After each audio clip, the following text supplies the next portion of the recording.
আমার আজকের নিবেদন বাড়িটা খুঁজছি। কলমে কথাকলি শর্মিষ্ঠা, পাঠে আমি মালবিকা দাশগুপ্ত। বাড়িটা খুঁজছি। ছোট থেকে মার মুখে শুনেছি বাপের বাড়ি নাকি মেয়েদের নিজের বাড়ি নয়। বিয়ে হয়ে যখন শ্বশুর বাড়ি এলাম, প্রায় শ্বশুরমশাই বলতেন, আমার বাড়িতে এসব সহ্য করব না, এসব চলবে না। সেদিনই বুঝিয়ে নিয়েছিলাম ওই বাড়িটা আমার শাশুড়ি মায়েরই বাড়ি নয়। আমার তো প্রশ্নই ওঠে না। আমার বিয়েতে পাওয়া গয়না বিক্রি করে আর কিছু লোন করে আমার স্বামী ফ্ল্যাট কিনলেন।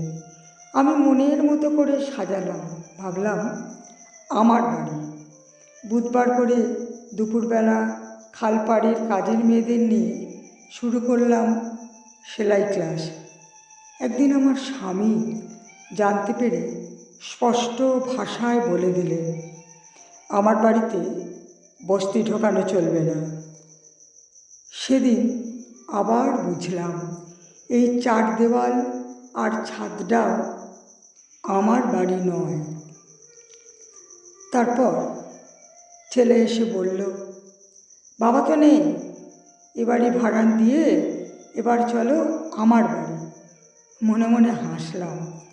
তারপর একটু থমকে কাউকে কিছু না বলে বেরিয়ে পড়লাম পথে। হয়তো নিরুদ্দেশের বিজ্ঞাপন বার হবে, কিন্তু জানেন, আমি নিরুদ্দেশ নই। আমি নিরুদ্দেশ নই, আমারও উদ্দেশ্য আছে। আজও বাড়িটা খুঁজছি। নমস্কার।